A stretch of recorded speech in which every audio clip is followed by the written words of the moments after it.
COVID has finally come to this area, creeping closer to our neighborhood.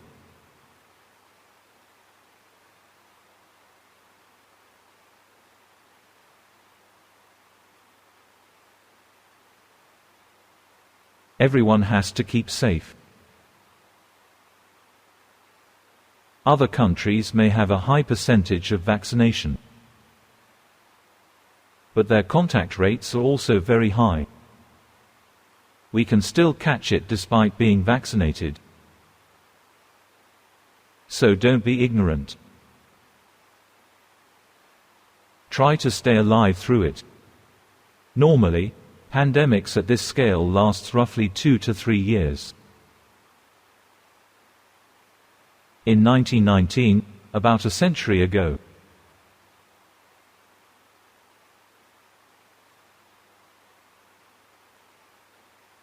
more than 10 million people died.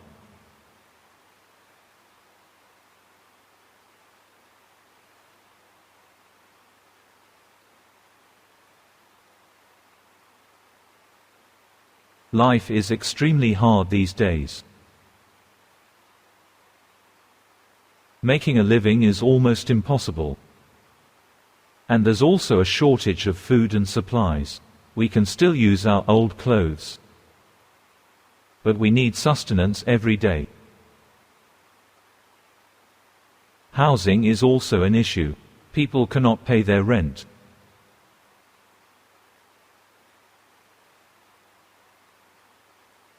Not earning nearly enough at this point.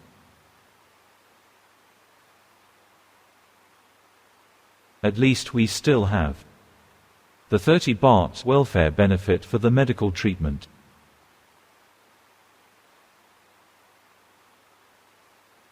There's also health insurance and social security. Actually, our national public health is rather good. In comparison to those in other countries that many people believe are better. If you don't have the money, then you stay outside like a stray dog. You'll be denied treatment because you don't have insurance or the money. We can get free treatment for COVID here.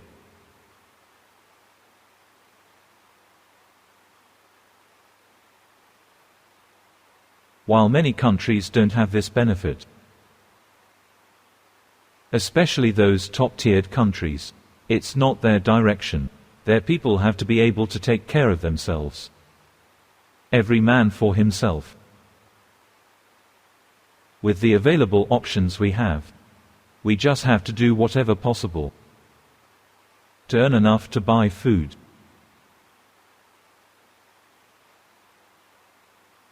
Clothes, living space, and medical treatment. These are inherently the true basic needs in our lives.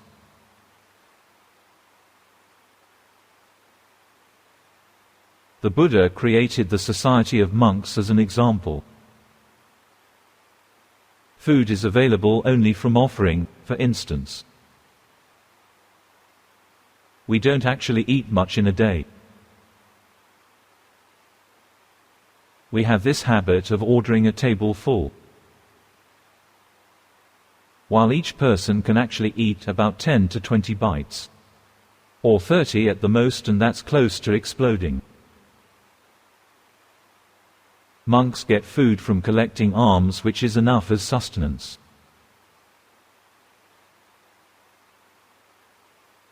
Our body needs sustenance, not specific dishes. Our body needs nutrients. But our defilement wants this or that dish. That's the mind wanting. Our body just wants sustenance.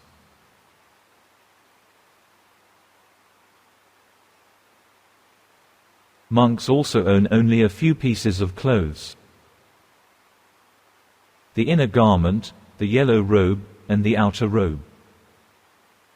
They wear the inner garment, then wrap with the yellow robe over. just like a top or a shirt.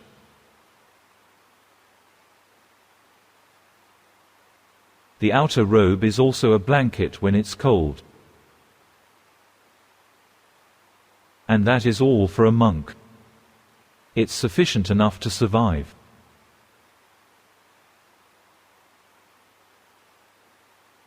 Some people misunderstand that. We need to wear all three pieces at all times. That's absurd, they just make it up. Some people actually asked why I didn't wear the outer robe over the yellow robe when I went to teach outside. Don't think you know the monastic discipline better than us. There's no such thing in the discipline. When I stroll around in the temple, I don't have to wear the outer robe, since there's a place I can keep it in proximity. Or if I go out, and I have the Gut-in exemption or the Buddhist Lent exemption, I don't have to wear it. Also, Thailand is too hot for too many layers. It's just not suitable for this climate.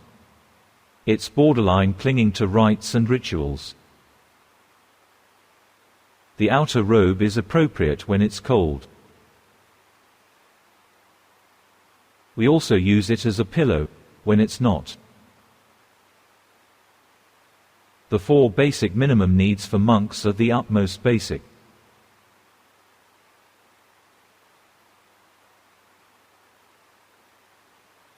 There's a living facility. If it's not in the Lent period, even the tree stump is a choice. We can choose between cottages, if available, or under the tree canopy. When I was a layman and went to meditate at a temple, some masters allowed me to stay in a monk cottage.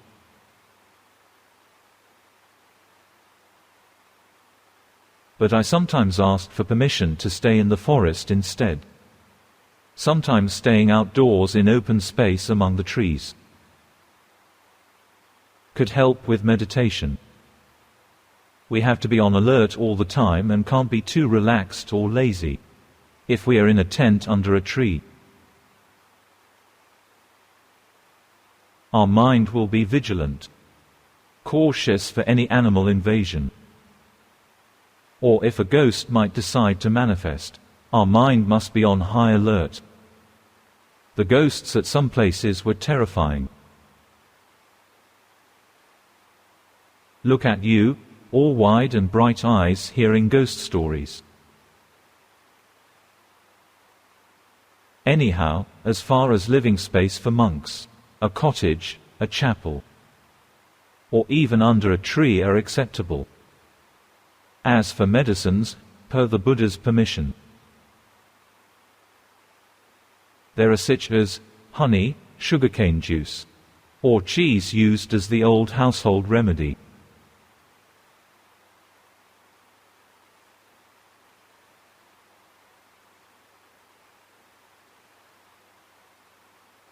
During difficult times, sufficiency is already enough for us to get by.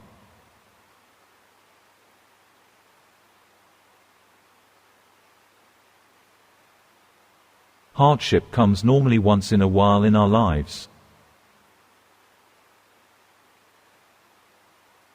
Since it can come, it can go away just as well. COVID pandemic will not last forever. If the disease lasts, it'll be in a manageable level, unlike now. Everything comes and goes. We just have to keep ourselves alive until then.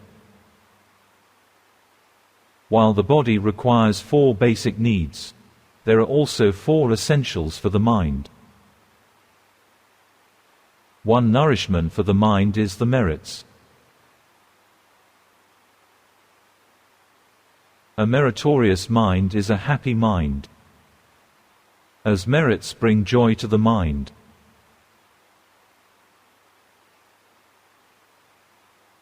If we have a chance to do any good deed, just do it.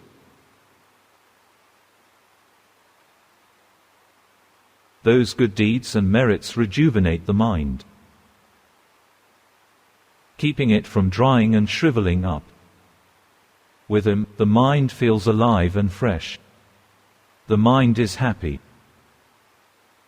Because merit is another word of happiness. A mind that's full of sins is the malnourished mind. Wholesome and meritorious deeds are nutrients that feed the mind.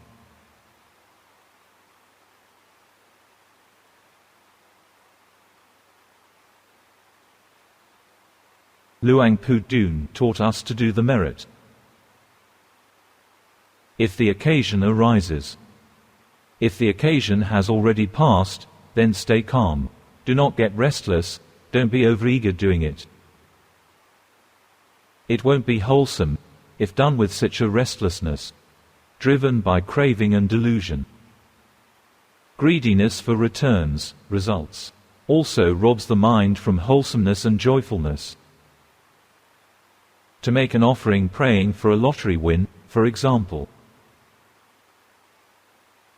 We've also heard about a woman taking off a ring.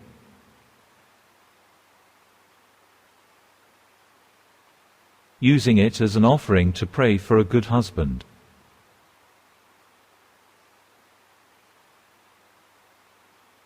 Her wish came true, because her mind was truly wholesome at the time.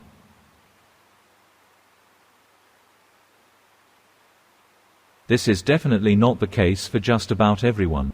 Doing something while expecting something in return, then you won't get much.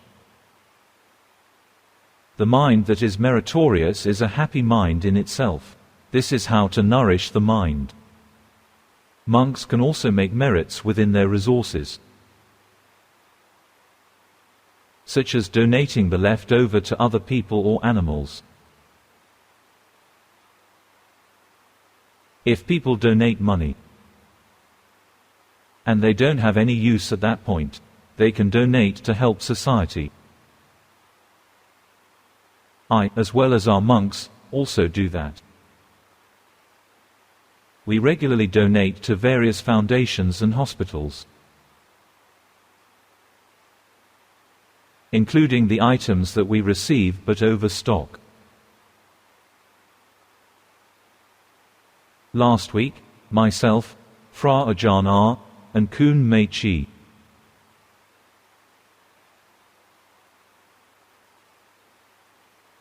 ordered 8,400 bottles of drinking water sent to the field hospitals. May you all give appreciative joy. This is another way of merit making. Merits can happen when we rejoice in wholesomeness. When we think about a good deed, our heart swells and is refreshed. This is what nourishing the mind is, feeding the mind. When I told you about the merits I made, and you felt the appreciative joy. This appreciative joy is one of the 10 items of meritorious actions. Our mind becomes luminous and alive, feeling satisfied just like after having a good meal. Merits are, therefore, the food for the mind. Similarly, material items are the food for our body.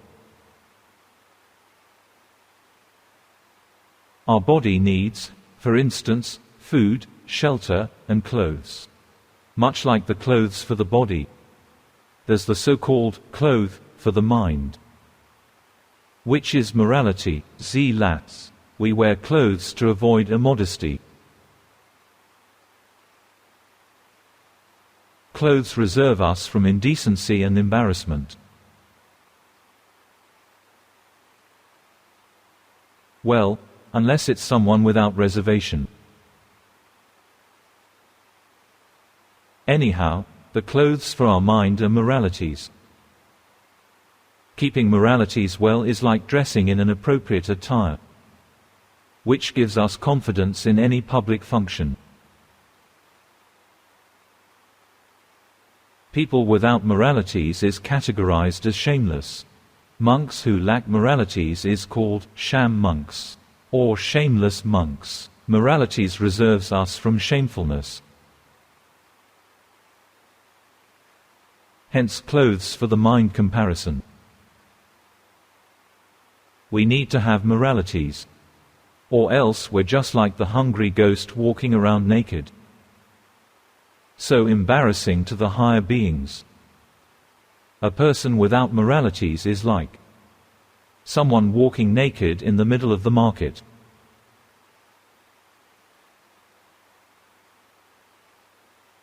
If we happen to have celestial eyes,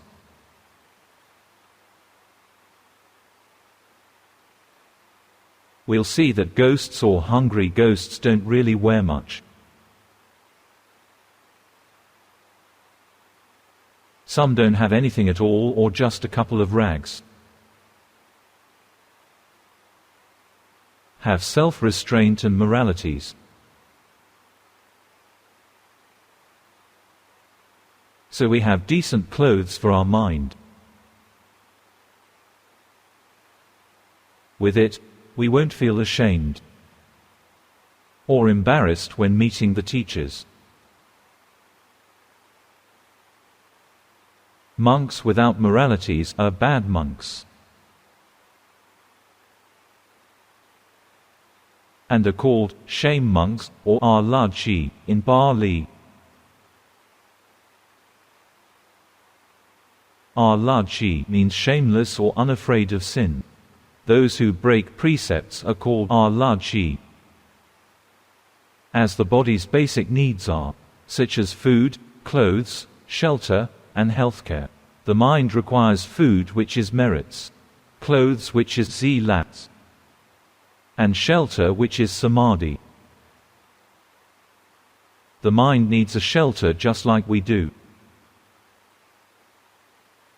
The shelter for the mind is what we call a home base. We need to have a home base. Without a home base, the mind is like a homeless person.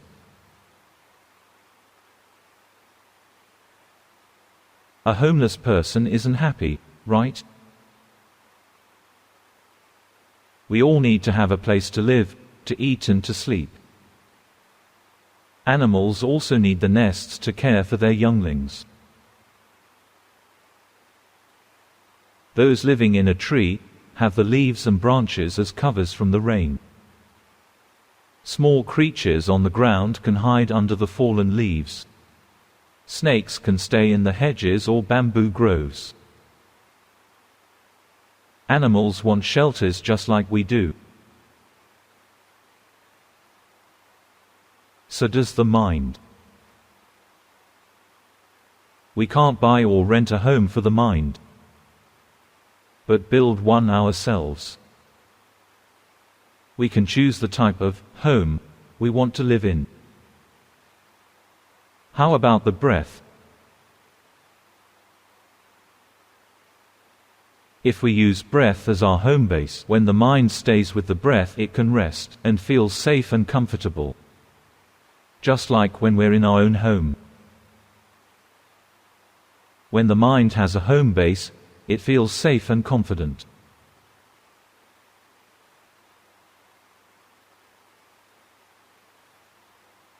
So, find a home base for our meditation. Be it chanting Buddha or observing the breath. Or we can breathe and chant Put when inhale and Do when exhale. We can combine the two together. We can also observe the four principal movements. Be aware when we stand, walk, sit, or lie down. Or having a clear consciousness with every movement, or when being still is also good. It's called mindfulness with clear comprehension. Being mindful whenever the body moves as well as when the mind moves. Don't just let the mind wander aimlessly. When the mind wanders off, the mind abandons its home and becomes homeless.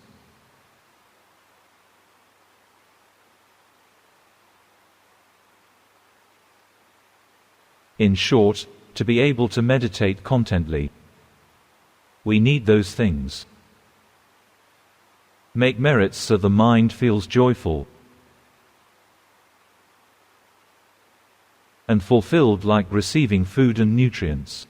Have morality so we have clothes to protect the mind. Practice concentration, so the mind can have a shelter. This is different for each person. Some masters stay in the form jhana states, while it's the formless jhana for others. Some also use nirvana, or specifically the fruition attainment state of nirvana, which is also achievable by making the way up from the first jhana. Basically, it's using nirvana as the concentration object. Since we're not at that level yet, let's just use our breath, Buddho, or our body standing, walking, sitting, and lying down, or our abdomen rising or falling. Find our mind a home base for it to stay occasionally. Pick 1 or 2 home bases at most, for instance, the breath and Buddho. Don't have too many homes. Having too many homes means too many shackles we have to run around taking care of.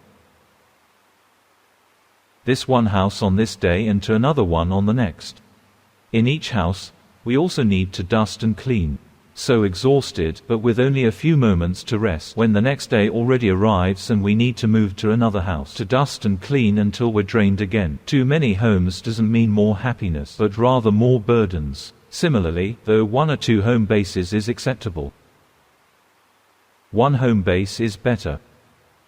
For some people, the mind may still be restless with 1 home base, so we need the second one for it. However, this second home needs to go together and along with the first home. For example, we breathe in and say put, breathe out and say do. They're right after one another, like 2 houses sharing a fence. In shorts, the mind also needs somewhere to stay. If not, it will just wander aimlessly. To where? To the eyes, ears, nose, tongue, body, and mind. It will savor feelings, be it minor or major, happy or sad, wholesome or unwholesome, prominent or subtle, or internal or external phenomena. The mind will wander perpetually, because it doesn't have a home. Consequently, we need to give the mind a meditation object, giving it a home. Having something for the mind to stay with, so it can rest and relax.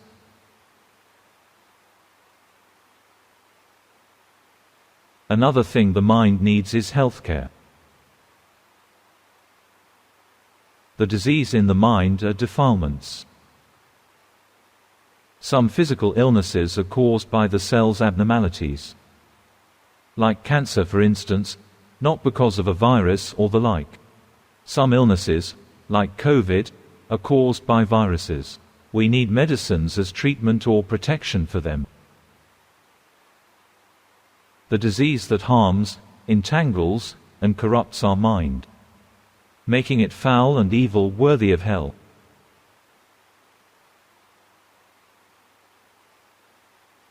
is defilement. The only cure for the defilement is wisdom. Morality ultimately does not eliminate defilements. They are very strong enemies that we can't yet win, and need to retreat into our fortress, avoiding any direct confrontation.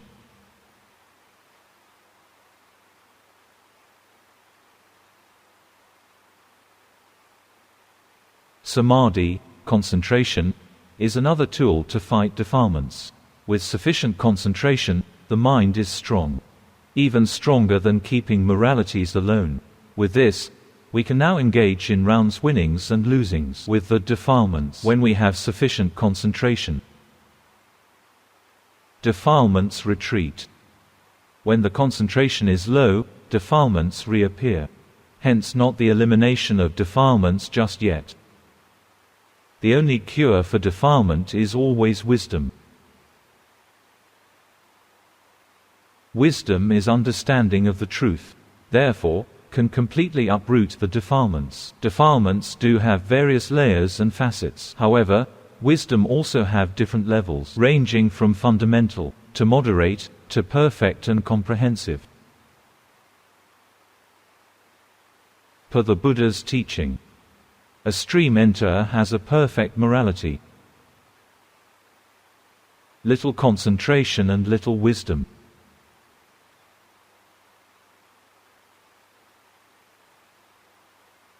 A once returner has perfect morality, moderate concentration, and little wisdom.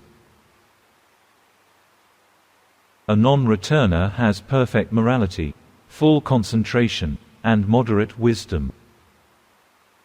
An arahant has perfect morality, full concentration, and full comprehension of wisdom. The full comprehension is where the defilement is completely eliminated. For a normal layperson, it's incomparably little. We don't even have perfect morality to start. Consequently, upholding morality is imperative.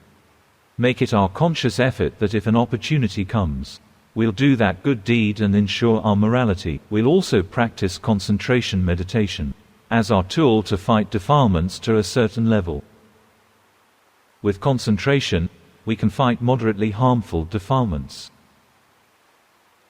such as the hindrances of meditation. Hindrances of meditation prevent the mind from goodness, while wisdom is the ultimate tool to fight the innate defilement, which is our ignorance. The little wisdom that a stream enterer has was one that sees the truth that there isn't a self anywhere. This body isn't self. The happiness or distress aren't self. Perception or memory aren't a self. Good or bad feelings aren't self. The consciousness that travels either to the eyes, ears, nose, tongue, body, or the mind isn't a self. Even the mind that is the knower isn't a self. This knower mind is, however, wholesome. With the meditation progress, a knower mind develops. This step is very crucial to wisdom cultivation. Without this knower's mind, true wisdom cultivation isn't possible. We require a good concentration foundation, and progress further until the mind acquire the state of knowing, awake, and joyful. With this mental stage, we then use it to cultivate wisdom. By observing the body, seeing that it isn't a self, but an object of observation. Keep observing each aggregate until we see that even this mind isn't a self. To fully accept that there isn't a self anywhere is the intuitive grasp of Dharma. Completely see that there isn't a self eliminates the fetters and defilements that bind us to existence, keeping us in the endless rebirth cycle. Principally, the first three fetters eradicated are: firstly, self-view, and secondly, the skeptical doubt in the triple gems. If we reach the state where we eradicate the misunderstanding about self, we'll never again doubt the integrity of the triple gem, since it's because by following the Buddha's teachings we cultivate our mindfulness and wisdom that we can achieve this. This confirms the reality of the Buddha and the accuracy of his teaching that his path truly leads to the cessation of suffering. It also shows us that the real Sangha truly exists. This is because our mind already becomes one with the Sangha. In short, the stream enterer has a confirmed confidence in the Buddha, his teaching, and his community, Sangha. There's no longer any skepticism in the triple gems. Another fetter that the stream enterer eradicates is zilabhata pramad, or the adherence to mere rites and rituals. What's qualified as such? Any clinging to rules, rituals, or vows which do not support the wholesomeness cultivation and unwholesomeness eradication are, because they are not aligned with the Noble Eightfold Path, nor the constituents of enlightenment.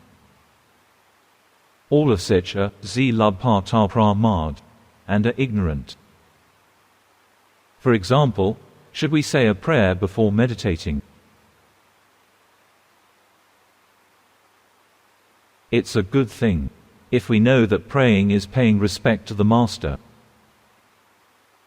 Just like boxers do before their fights, saying a prayer can help calm the mind, reducing the restlessness. Hence easier to do the calm meditation. Praying with logic and reason isn't zilabha-pramad. But praying this sermon or chanting that piece is. Praying and wishing for something good to happen is. None of these actions are in line with cultivation of morality, concentration and wisdom, but craving and expectation, despite the same action. It may be zilabha-pramad to one person but not to another, because they do it with understanding that it is to facilitate their cultivation.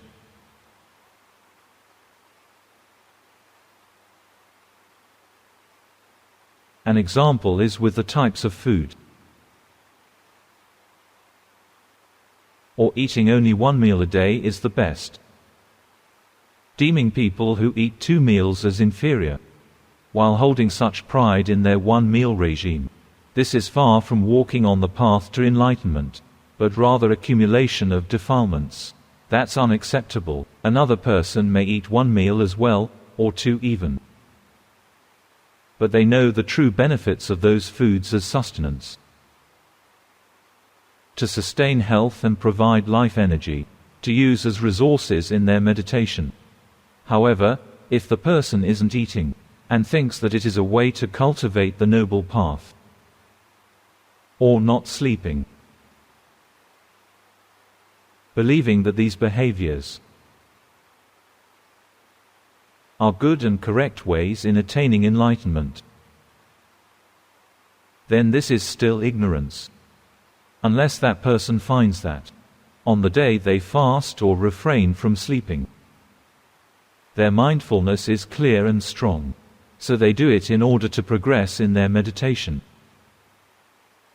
then it is not zilabha-pramad. In short, the same action, but with different reasons and objectives, yield totally different values and qualities. However, a stream enterer no longer has these false beliefs. They have a clear understanding of the right path to purity and liberation, which is moralities, meditation, and wisdom, and the 8 noble paths. The stream enterer eliminates those 3 fetters I mentioned earlier. In the fundamental level of wisdom, we see that all the 5 aggregates are non-self. The intermediate level wisdom, however, exhibits further that not only that this body is non-self, it's suffering. This body isn't anything wonderful at all, but suffering in and of itself. If our wisdom isn't quite there yet to attain the intermediate level wisdom, we can only see that the body brings happiness one moment and suffering in another. Only when we attain the 3rd enlightenment, acquiring the intermediate level of wisdom, we then can see that this body is nothing but suffering. There's only a lesser or greater degree of suffering. Realizing this, the mind releases its attachments to the body. Why should it keep its grip when suffering is its only reward? Seeing that the body is in and of itself suffering, isn't worthwhile or wonderful, the mind then lets go of the body. In short, with the 3rd level of enlightenment, the non-returner no longer has clinging on the body, ergo the eyes, ears, nose, tongue, and the body. Since the eyes aren't something to cling on, the image isn't anything of value either, unaffected by the pleasure and aversion from images. When they no longer cling to ears, hearing, then the sound isn't anything worthwhile. When the sound isn't anything of value, then the pleasure or aversion from sound isn't either. The same goes for the smell, taste and the tactile sensation. The physical feeling is also the same. Without any clinging to the body, what good is the physical sensation? It no longer has any effect on the non-returner. Because the intermediate level of wisdom exhibits that this body is nothing but suffering. It isn't the alternation between suffering and happiness, but only various degrees of suffering. When the mind becomes detached to the body, it becomes undisturbed by the image, sound, smell, taste, and sensation. They break free from clinging to image, sound, smell, taste, and sensation, as well as the aversion from image, sound, smell, taste, and sensation. In short, the sensuous craving and aversion are eradicated, liberating them from the mid-tiered fetters. What that's left in the final stage all relates to the mind. The rest of the fetters don't have much to do with external factors. In this final step, it all boils down to the mind. In this final step, the highest tier of wisdom, they discover that the mind itself is suffering. There's only greater or lesser suffering, nothing but suffering.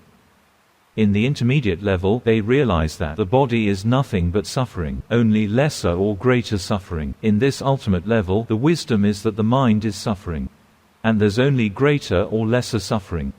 The mind isn't anything worthwhile. Consequently, the mind releases its clinging grasp of its existence, and in turn releases its hold on the aggregates, which are the products of the mind. All these 5 aggregates derive from a sole origin, which is the mind. Only by releasing the mind alone, we can also release the clinging on all 5 aggregates.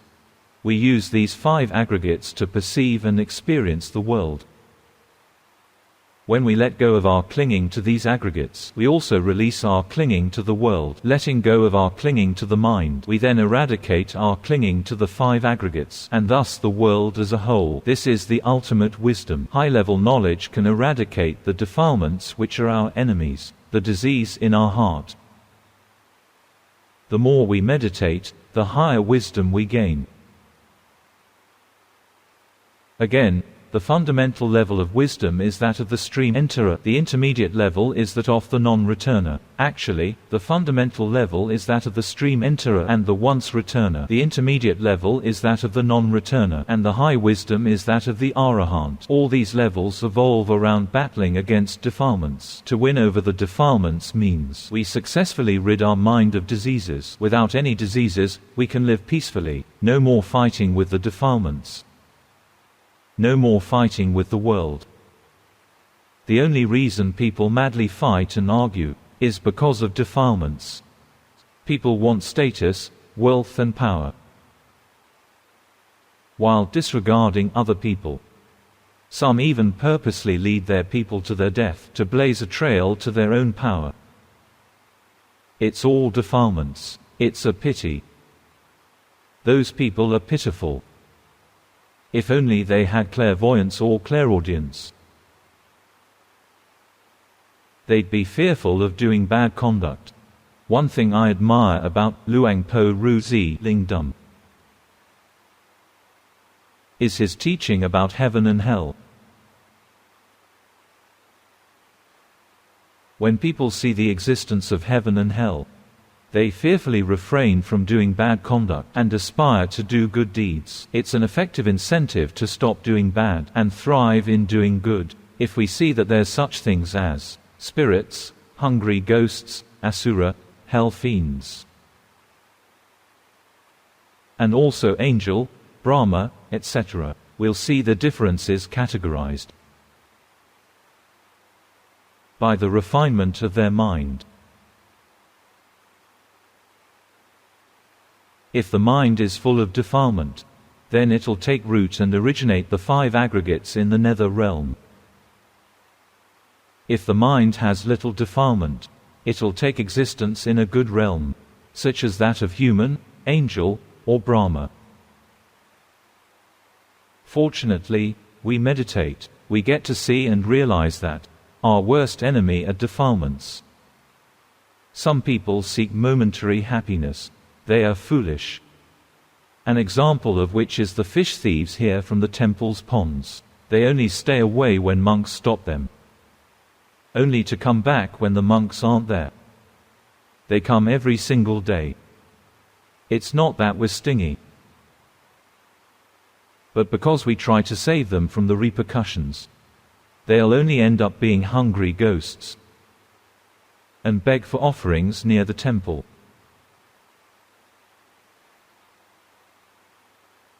They have no idea how terrifying the cycle of rebirth is. Only see the short-lived gain right in front of them. There's also news about people faking death in the middle of the road on hire to spread hoaxes. They lie there long enough to get photos up on Facebook, and then up and about to the next spot. They just take these kinds of odd jobs.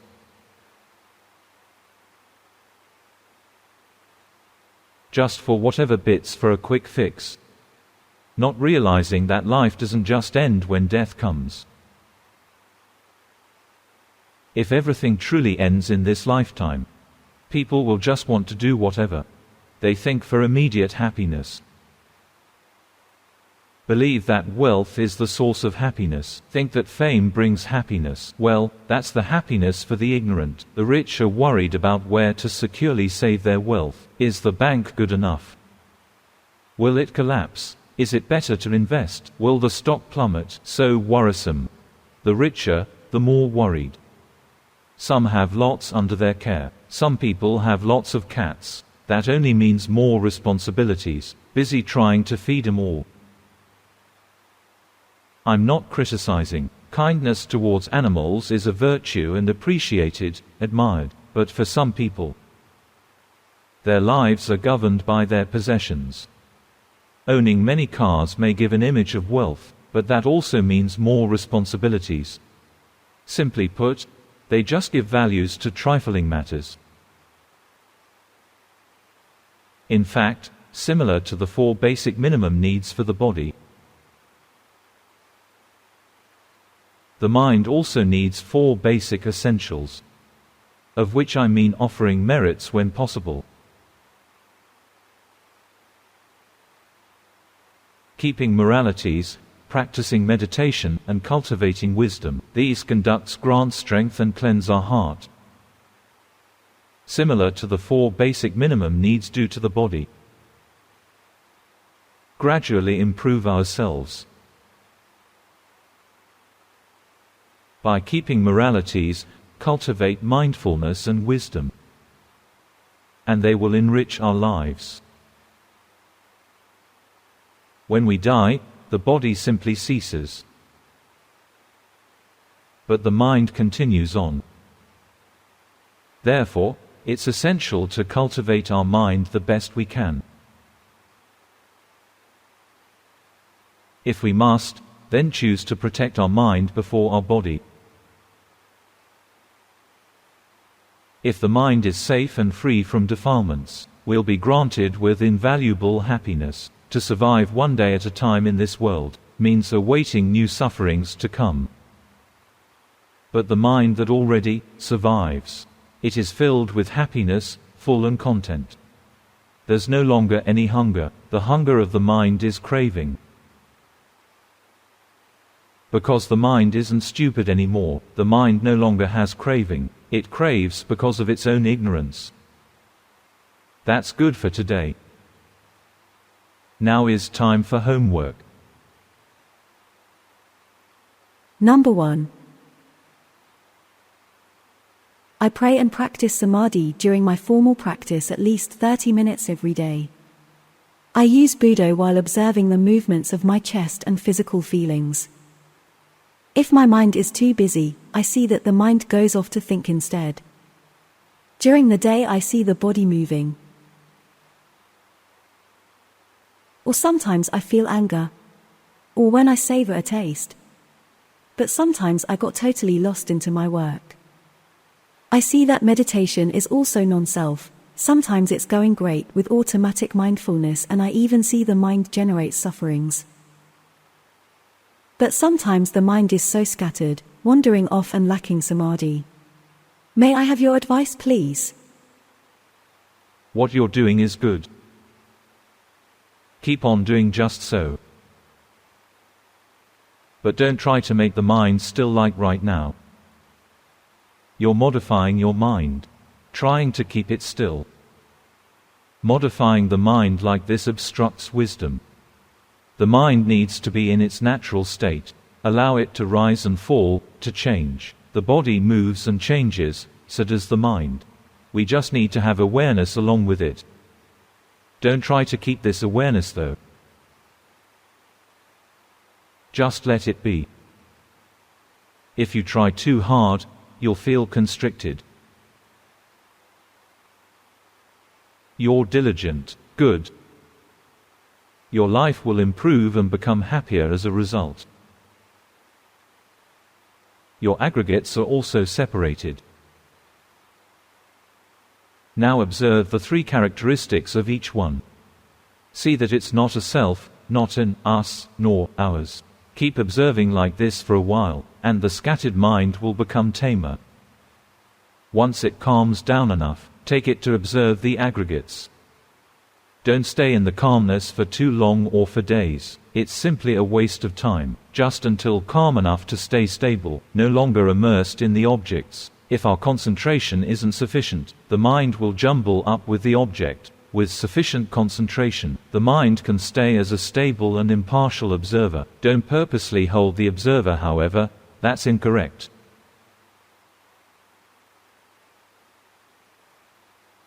Number 2. I've followed your teachings from YouTube. My formal practice is observing my breath in and out while chanting Budo. I observe the body breathing, and be mindful when the mind goes off to think. Then come back to Budo. I also spare time to watch your YouTube, during the day or while working. I try to be mindful of my body, observing the body movements. I can somewhat see when something arises in my mind. Is what I'm doing acceptable? It is, but we need to continue developing. Right now, are you aware that you're holding your mind still, and the delusion is overpowering it? Your awareness is blurry, not sharp. Because of the delusion covering the mind, see that the mind is hazy. Try moving a bit. Lift up your hands, both of them, move them about casually. Relax your mind and move. Right now your mind is better than previously, right? The mind before now was covered by delusion. In a deluded state, it's futile to meditate. It's what the masters call concentration rooted in delusion. No beneficial gain from basking in such stillness. Rouse your awareness. Don't allow it to fall into stupor. The mind needs to be awake, aware, and alert. Falling into stupor is the opposite of being awake. It's just like sleeping and dreaming. So, take a couple of deep breaths. Now, the mind right now is usable. Get it now, good. Don't just sit mindlessly. It'll become a habit. And the mind will always fall back into this state. So don't allow it to bask in the stupor. Number 3.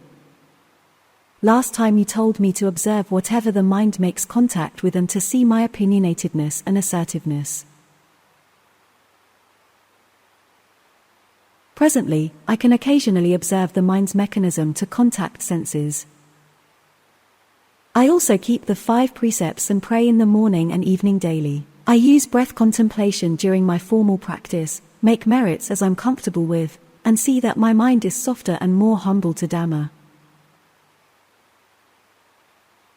I see that my craving, opinionatedness, and ego do decrease, though not totally gone.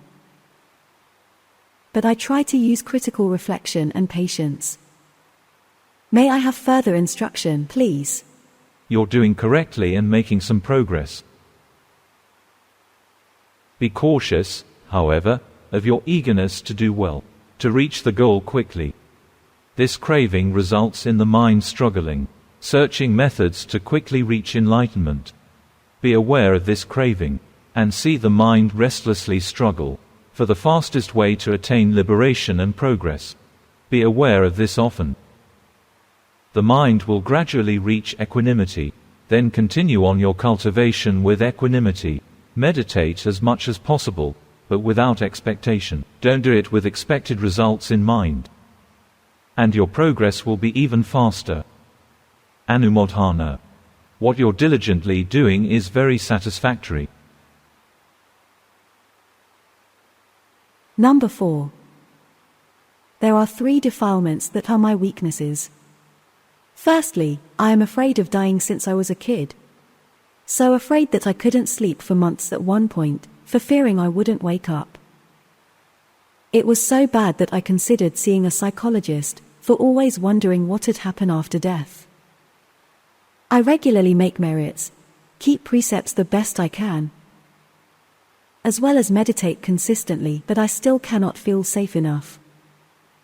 Another one is feeling tired with the world. When this mood strikes, samadhi is simply impossible. Even though I see it, it won't go away. The last one is stress.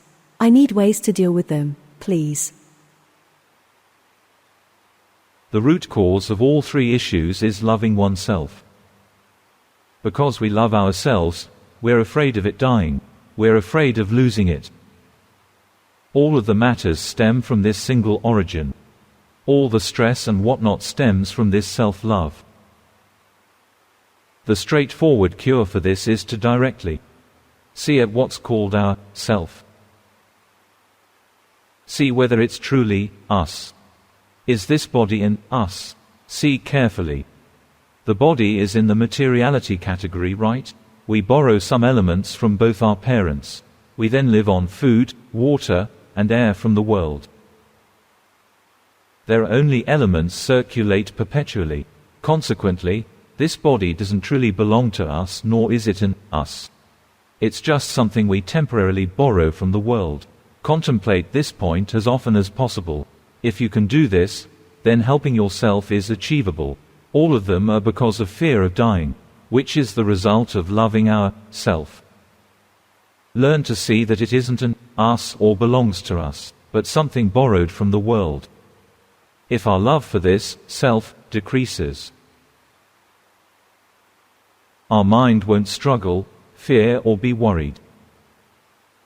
Which can solve those problems? When it's time for praying, do it to help strengthen the concentration. Make merit when an occasion arises. If not, then let it pass. There are a wide variety of meritorious deeds. If there isn't a chance, there's always the next time. But the highest of all merits is meditation. And the best meditation is one that's coupled with wisdom. That is by seeing within ourselves, seeing that this body that we so love and tightly guard is simply an object composed of various elements circulating. It isn't an us, nor does it belong to us. Keep teaching the mind like this, and eventually the mind will let go of this attachment. Number 5. My formal meditation is contemplation of breath with chanting Buddha while observing the mind, the body, the feelings, and other phenomena. I also see when the mind goes off to think. My urge to force the mind during meditation is lower. But I understand that my mind is still not impartial. May I have further instruction, please? Good that you see that. You are doing well. You'll see and understand clearer. But it's a gradual process. Meditate every day, and the understanding will further develop.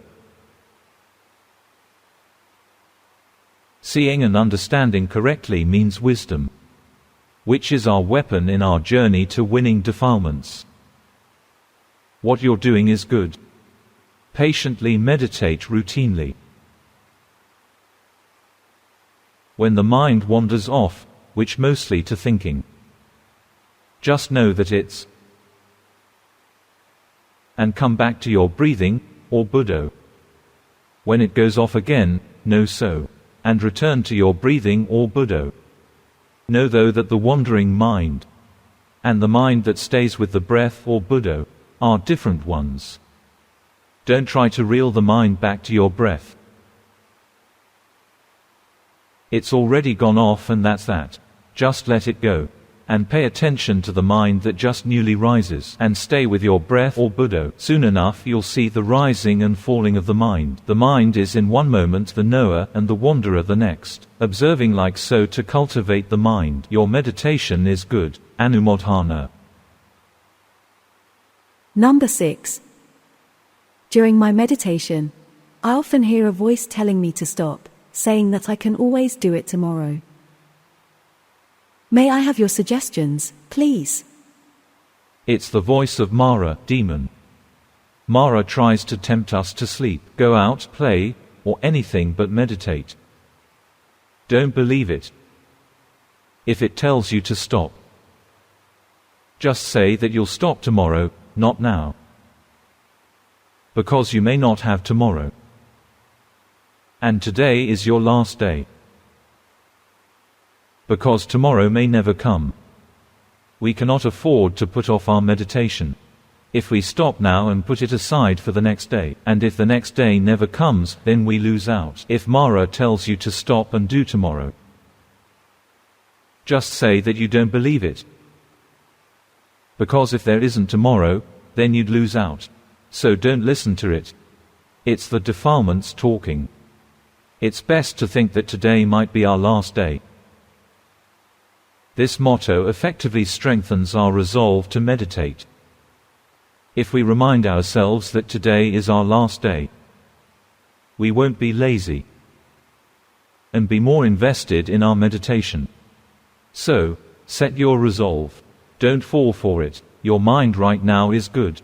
The state it's in right now is good.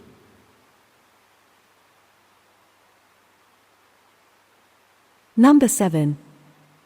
I've been following the instructions from the CDs for years. My home base is Buddho with breathing as well as the body standing, walking, sitting, and lying down. I find the formal practice too stressful, so I listen to your CDs in the morning and evening instead, because I work at home. Please suggest the technique most suitable to me. When you're doing chores, observe the body that's doing them. Use the body as your based object. Keep being aware when the body moves. Don't be concerned whether what you're doing is good enough. Simply be conscious when the body moves. Focus on this aspect. Use the body as your home base. Giving your mind a home. Use the body as your base. And be aware when the body moves. Those who do house chores are actually lucky, because they can meditate the entire day. Those who do office work require lots of thinking, thus can't really do mindfulness or cultivate wisdom effectively during work. When we think, we cannot cultivate wisdom. However, if we work with our body, we can have mindfulness and cultivate wisdom while observing it moving about. For you, your mind seems to lighten up and becomes awake when seeing the body, so keep on observing the body. Don't worry about observing the mind just yet. You'll see it eventually. Number 8. I meditate about 30 minutes daily. Lately, my anger has become stronger and more frequent. Little things can already set it off. When anger arises, I try to be aware and observe it, which I'm able to from time to time. When I can also see that my mind is not equanimous. I see that I don't like the state that I'm in. My problem is I cannot seem to reach equanimity. My mind always gets immersed in the phenomena. Could you please teach me how I can improve further? Keep on meditating. Letting go is the work of wisdom, not ours. We can't order the mind to just let go of anything, but if the wisdom consummates, the mind will let go on its own. When it accepts that the body is suffering, it can only let go of the body. We can't tell it to do so, because that's the job of the wisdom. Our task is to keep on meditating. Your mind is still very busy. You need to have a meditation object, so the mind becomes less scattered. Be aware often. Your mind is wildly scattered. Hence the focus object is a must. Don't force it though. If you try to force the mind to stay with the object, aversion will arise. Be with the object comfortably and contently. See the body breathing contentedly without any manipulation. Just simply see the body breathing. Don't alter the mind and make it unnatural. Some people alter their mind, making it softer while observing the body breathing. Don't. Use the normal mind to see the body breathing, standing, walking, sitting, lying down. See it doing chores and whatnot with a normal mind. When the mind becomes unnatural, it tells us that there's an irregular interference. The interference can be either wholesome or sometimes unwholesome, seeping into the mind. Patiently practice and you'll improve. Meditation is similar to academic study. To get a bachelor degree, we must start from kindergartens to high schools. It takes decades to get a degree, while a master only takes 1 to 2 years. A bachelor takes more than a decade. To attain a stream entry takes a long time. We need to meditate for a long time, perhaps even various lifetimes to achieve it. After that, though, to attain the higher degrees, that are wisdoms of the once-returner, the non-returner and the arahant, don't take as long, shouldn't be more than 7 incarnations, or even in 1 lifetime. Some may achieve it within this lifetime, so don't feel disheartened. The first step is always the longest. Our job is to keep doing it. Just like when we were still a child, we didn't think about when we were going to get a bachelor's degree. We probably stressed our brains thinking about it. We only thought about when we would finish kindergartens or grade schools, or similarly, when we learn to keep moralities, or when our mind is mindful of ourselves. Keep practicing every day, so we can progress and can separate the aggregates. Once they are separated, we don't even have to think about when to enlighten. It will happen on its own. When it's separated, then observe how each aggregate functions. Doing like this and the enlightenment will definitely happen one day. Don't be impatient. It's not constructive. It only makes us feel disheartened. It's now 10 a.m., so let's wrap this up. I feel relieved about one thing. I was worried about all of you during COVID, worrying that you couldn't submit homework. We were searching for solutions, until the Foundation proposed doing it via Zoom. We still don't have solutions for those who don't know how, or don't have the equipment or the internet access. And I simply cannot write responding letters. My eyesight isn't good anymore. And I can't write well. I'm not disabled, but I haven't written much since my bachelor degree. There weren't any computers when I started working, but I used a typewriter,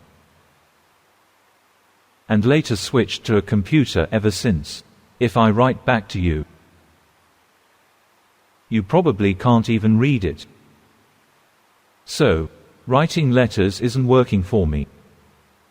No solutions yet. Well, those who cannot Zoom with me,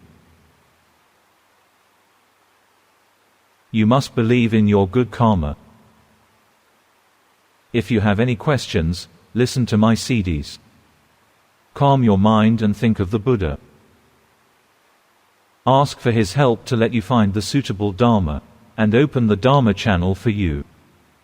Then play the CD and you'll find the answer. It's nothing supernatural at all, because in every CD I already teach everything that should answer you. That's it for today.